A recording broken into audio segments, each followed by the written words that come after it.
생일 축하해.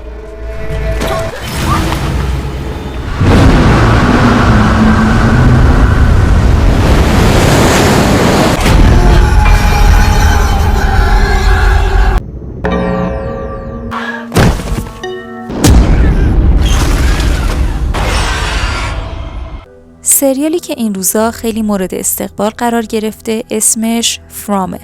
داستان از اونجای شروع میشه که یک خانواده با ون در حال سفر هستن که یهو یه درخت وسط جاده میبینن. به راهشون که ادامه میدن به یه شهر عجیب میرسن که هیچ کس جوابشونو نمیده. آدرسو از کلانتر میپرسن و به راهشون ادامه میدن ولی دوباره به همون شهر میرسن. متوجه میشن که هیچ راه فراری نیست و همه افراد این شهر اینجا گیر افتادن. اما قسمت بعد ماجرا چیز دیگه ایه. وقتی که هوا تاریک میشه آدمخوارها بیرون میان و با تحریک ذهن بقیه وارد خونه میشن و به افراد حمله میکنن. قسمت جالبش اینجاست که این سریال یه بازیگر ایرانی داره به اسم فاطمه که توی واقعیت هم ایرانیه و اسمش پگاه غفوریه. سریال بعدی که میخوام بهتون معرفی کنم کی دراماست به اسم نایت هاز کام. این یه سریال کره‌ایه و داستان از جایی شروع میشه که بچه‌های یک کلاس دبیرستان دارن با یه اتوبوس به یک اردو میرن و به یک خوابگاهی میرسن. مسئولین مدرسه بچه‌ها رو برای انجام یک کاری تنها میذارن و مسئولیت کلاس رو به نماینده میدن.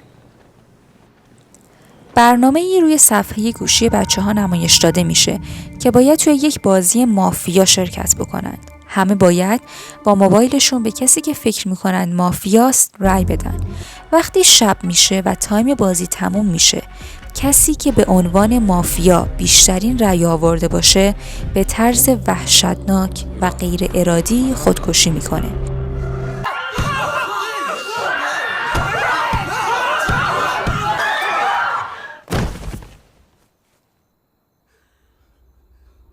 بچه‌ها سعی میکنن از خوابگاهشون خارج بشن ولی وقتی پاشون رو از خطی که دور محوطه کشیده شده اونورتر میذارن اونا هم کشته میشن. سریال بعدی یک سریال آلمانی هست به اسم 1899 اما زبانش انگلیسیه. این سریال توی یک کشتی به اسم کربروس و در سال 1899 اتفاق میفته. مسافرین این سریال از همه کشورها هستن و میخوان از لندن به سمت نیویورک سفر کنن. توی راه با یک کشتی دیگه برخورد میکنن که حدود 4 ماه پیش گم شده بود.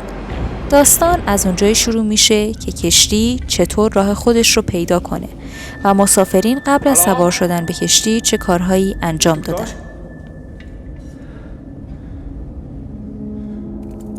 آلیس این بوردرلند. سریال بعدی آلیس در سرزمین مرزی. این یک سریال ژاپنیه. این سریال مثل اسکوید گیمه با این تفاوت که داستان توی یک فضای خیلی بزرگتر یعنی کل شهر توکیو داره اتفاق میفته. شرکت کننده ها برای پول بازی نمی کنن. هر چند روز یک بار باید توی یک بازی شرکت بکنن تا روزهاشون تمدید بشه و بتونن زنده بمونن وگرنه کشته میشن.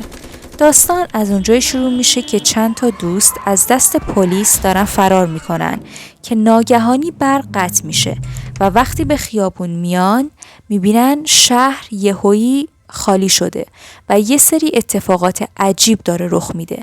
مثلا گیاها زودتر رشد میکنن، غذاها زودتر فاسد میشن و همینطور که باید برای زنده موندن تلاش بکنن باید توی بازی ها هم شرکت بکنن و دنبال سرنخ باشن که این بازی ها چطوری تموم میشه و چطوری میتونن خودشون رو نجات بدن. تنوع بازی ها خیلی بالاست و این سریال به شدت هیجانیه.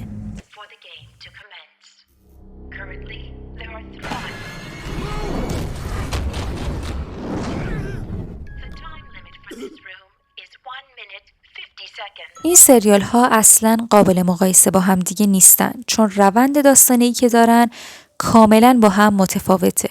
ولی وقتی همه رو کامل تا آخر ببینین متوجه منظورم که بهتون گفتم تقریبا توی یه ژانر قرار دارن چیه. خب به هم بگین که سریال مورد علاقتون از بین اینا کدومه، کدوم ها رو دیدین، کدوم ها رو ندیدین. سریال های مشابه توی این ژانر اگه دیدین حتما به هم معرفی کنین. مرسی که تا اینجا بودین. لایک و سابسکرایب یادتون نره.